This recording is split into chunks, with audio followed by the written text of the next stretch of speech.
Hey guys, it's Nick back for another video. I know I've been on a little bit of a hiatus, but I'm back. And today we're going to do something a little bit different because my guest today actually isn't an early adopter of SES Course. He's not affiliated with SES Course at all. But I wanted to have him on the show because I have a feeling that if he met some of the alums of the course like Cynthia, Drayshawn, or anything like that, he would fit right in. So Justin, welcome to the show, man. Hey, yeah, nice to be here. All right. So today we're going to talk about the differences between having an entrepreneurial parents versus non-entrepreneurial parents. So before we get into that, Justin, just do a quick little screen snapshot of your background and how you got to be where you are today. Yeah, so my name's Justin, and I graduated from high school last year. And during that summer after I graduated,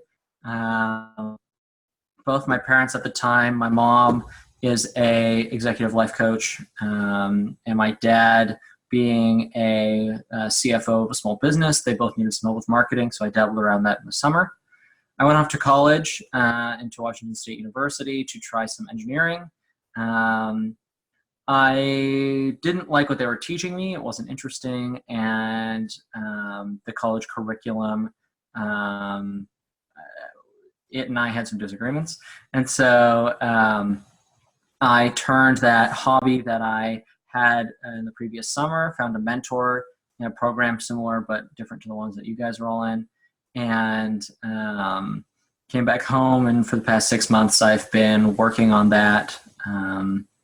Yeah. All right, so can you go into a little more detail of what like your parents do? Because you're the one with the entrepreneurial parents. My parents, love them dearly, but they just aren't entrepreneurs. And by the way, like not being an entrepreneur, that doesn't mean they're dumb or like a bad person. It just means they're not entrepreneurs. Yeah. Yeah. Yeah. So my parents both went the normal route, which is the high school into college into being a career.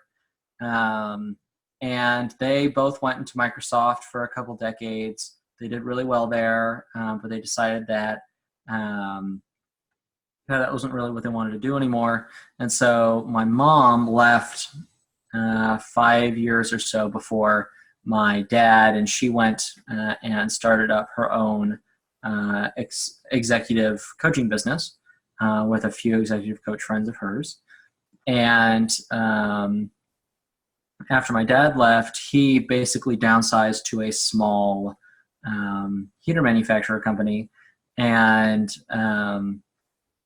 that shift has been interesting to see in them, and it's also been kind of interesting to see what they're starting to teach me because of it.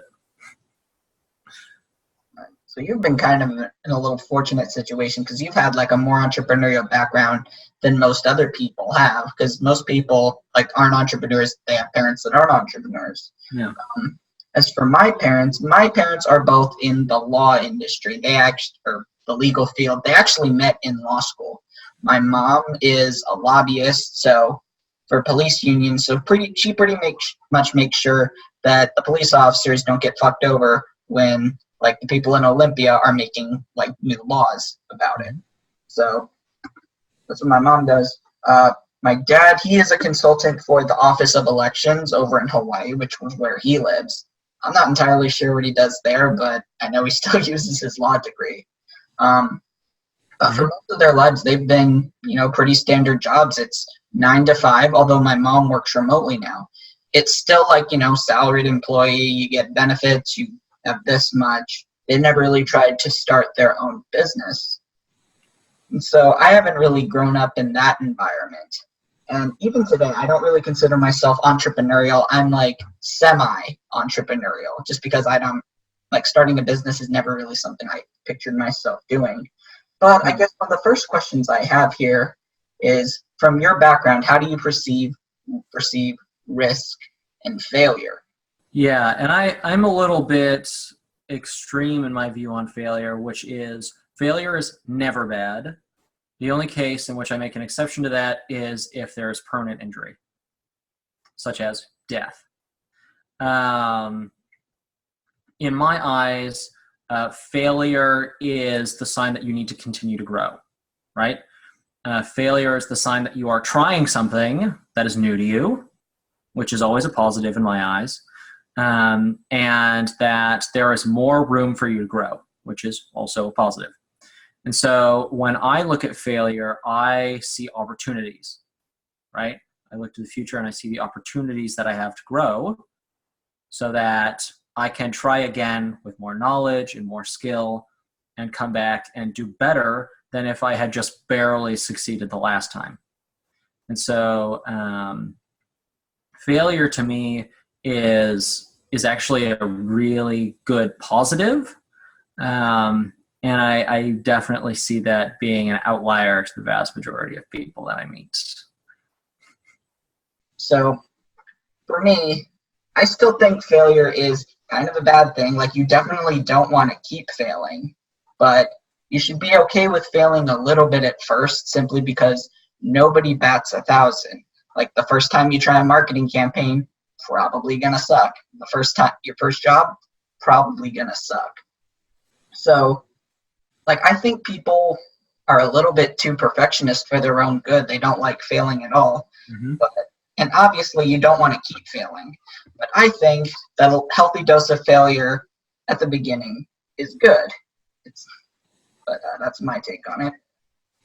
I think it's probably makes sense that you would see things like that, just because in your household with entrepreneurs, like, failure is kind of normalized. Like, not every business you start is going to succeed. Not everything you try is going to fail. But, like, because your parents have both been there and experienced that, they're much more okay when you fail. As long as, I'm sure, you just can continue to improve. Because if you just stay the same and continue to fail, you might have a problem there. Yeah. Yeah, all right. So the next one is how we see money and just opportunities. Money, in my eyes, is exactly what you said, is its freedom, right? It is the power of choice. And so there are certain tiers of money where choice becomes available. When you have only enough money to pay for a house and food, going to Family Fun Center once a year is a mind-blowingly fantastic experience, right? Or some other, like Chuck E. Cheese. It's very similar. When you have the opportunity to have more money, then other things start unlocking, right? The trap there is, there's many, is that you start to look at money as the thing to get, not the experience, not the freedom, right? And so people start looking for money without having a reason to have it, right? And that's where greed starts to become unhealthy. As for my view on money, I see money in two ways. I see how to get money and what money means to me. So getting money, in my eyes, is proof that I have shown value, that I have given someone value, that I have improved their lives in some way, shape, or form, right? That is the only time that I will willingly accept money. So all money that I have, to me, is a sign that my value is increasing. The amount of positivity that I can put into other people's lives is increasing with the amount of money that I have and that I make. What money means to me personally, or I guess a secondary definition, is the amount of freedom that I have to help others make decisions, or to help others have the ability to make decisions. When you have no money, you cannot choose to take a vacation because you cannot facilitate that action. And so money, to me, is an extremely fluid thing. Having money isn't necessarily useful. Having money to spend. It is, you need as much money as you want choice, right?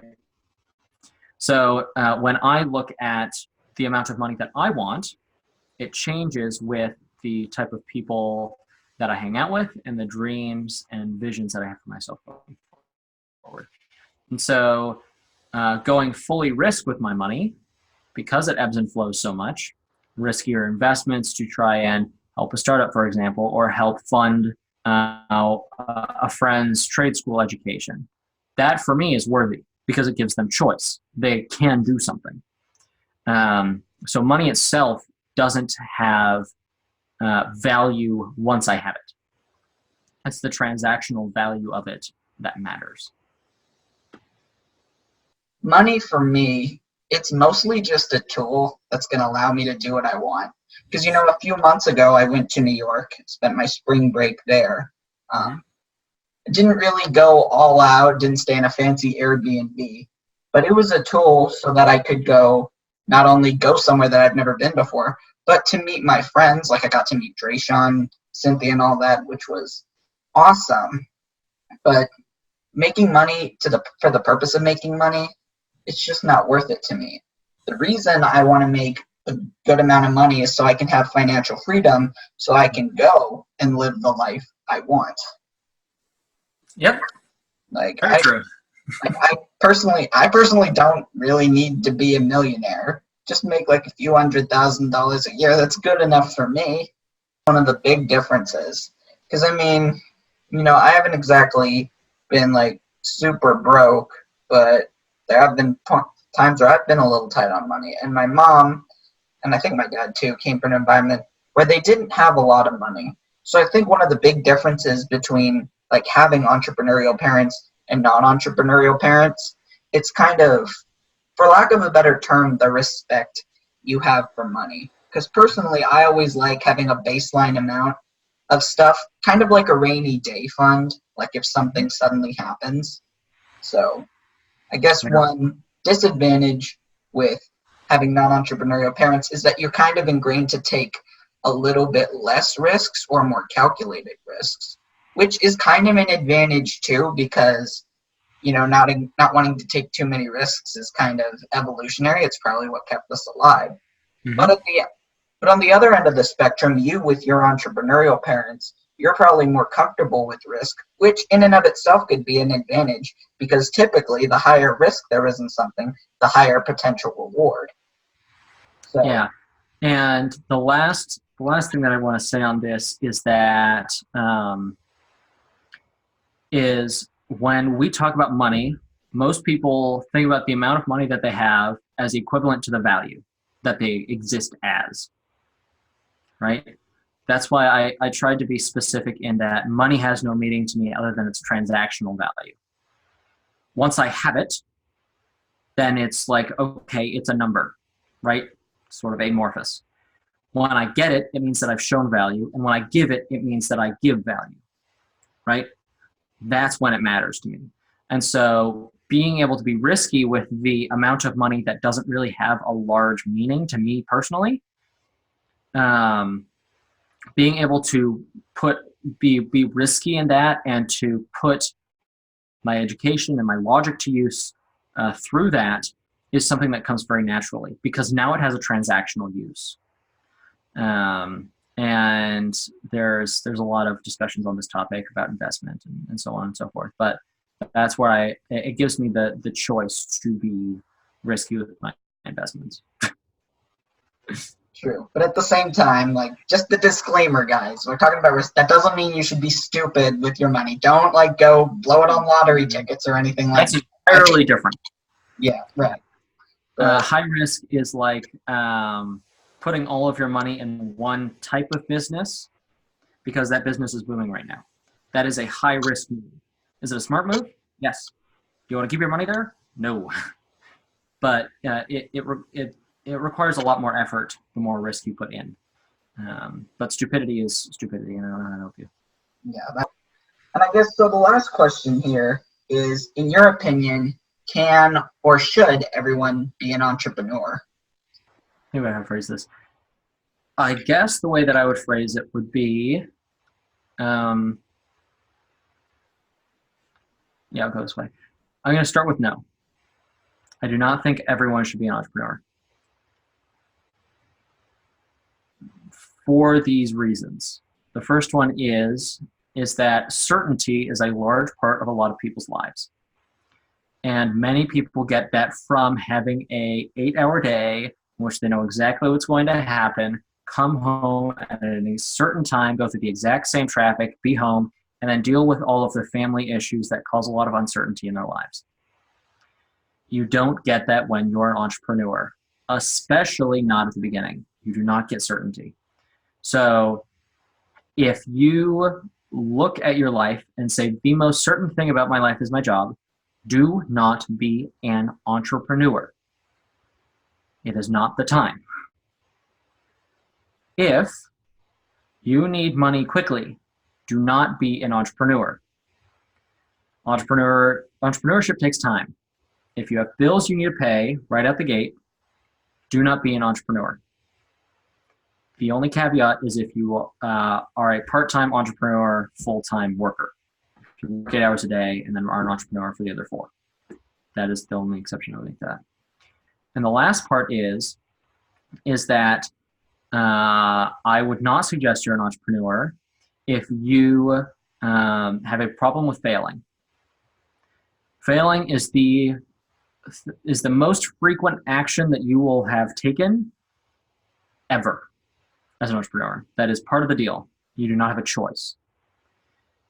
If you have an issue with failing, do not be an entrepreneur. You will be very sad. You'll be a sad person. Otherwise, I think entrepreneurship is a great journey. And I think if you feel like you would be willing to use some of your time to, instead of make money, improve yourself, entrepreneur is an option in the short term. And if you really want to challenge yourself, entrepreneurship can be a great thing in the long term. All right. Wow, for once, I might actually be the more optimistic of us. My definition, because I kind of have 2 types of entrepreneurship. One is full entrepreneurship, like serial entrepreneurship, and one is, like what I said, semi-entrepreneurship. And semi-entrepreneurship is like you don't have like a business or a formal agency, but you do have clients. You're kind of self-employed. You have clients. I do agree with you is that most people should not be full entrepreneurs. Most people like can't afford that uncertainty, especially if they're younger and just starting out in life. But I think, I don't know about everyone, but I do think more people than are currently pursuing it right now should be semi-entrepreneurial. And the reason I say that is because often the difference between making this much money from a skill and this much money from the same skill is entrepreneurship. Like take sales, like, Billie Jean Shaw, Dan Locke, or who's another good salesman? I guess maybe Grant Cardone. What are their basic skill sets? Marketing and sales. There are people like sales, you could make that a 9-to-5 job. Like you could work at a car dealership or work in-house for a company to be their salesperson. And it's the same basic skill, sales, right? And if you're selling expensive products, high ticket sales. The person who just works full time at an office job is not going to make nearly as much money as Dan Locke, Tony Robbins and stuff, because it's just a job. They have the full 9-to-5 job. And on paper, it's the same skill, sales. But if you really want to make the good amount of money from the skills, you got to have some sort of entrepreneurial drive, like get a few clients on the side. Maybe, like you said, it could be working full-time at an agency or in-house, have a few clients on the side. But I do think that's what's going to make it. Like, for digital marketing, we know digital marketers that make over $100,000. Well, almost all of them have clients of their own business. Mm-hmm. On the other hand, there are people who are just like, digital marketing strategists or specialists at an agency. They will stay right there. And for some people that works. Like, you can easily make $50,000 if you just stick with it. That's fine for some people. And I'm not saying there's anything wrong with that. But if you really want to take it to the next level, you have to have at least a little bit of entrepreneurship. So full entrepreneurship, not for most people. Semi-entrepreneurship, for most people then, for more people than you think. Yeah. The last thing I would say on entrepreneurship is if you want to be a successful entrepreneur, get a mentor. Period. That's like it doesn't have to be the same mentor. For me, it's like, Seth Himes, Billy Jean, and for Justin, it's a bunch of other people. Yeah. They have succeeded through 10 years of pain and failure, and then however long they've been afterward of succeeding, right? They wasted hundreds of thousands of dollars. You can't afford that. Get a mentor, pay them what they ask. It will save you hundreds of thousands of dollars and years of your life. That's my suggestion. Well, there you go. Do you have any kind of final words before we wrap up this video? The thing that the question I would ask myself if I wanted to become an entrepreneur is, what change do I want to make in the world? Money's great. Money is not going to be so great at 4 a.m. when you're still working. Find a change that you truly believe in, make a business around that, and whatever skill set you have, trust me, you will find one. That's how you'll start. Well, there you go. Well, thanks, Justin. Thanks so much for being on the show. It's always nice talking to you. But if people want to get in touch, where can they find you? So you can find me on marketmybusiness.org. It's my website. You can contact me there. Alternatively, you can email me at justinmalloy@marketmybusiness.org. All right. Well, there you go. Thanks again, Justin. I hope you guys have enjoyed this video, and I'll put a link to all of Justin's stuff in the description, and I'll see you guys in the next video.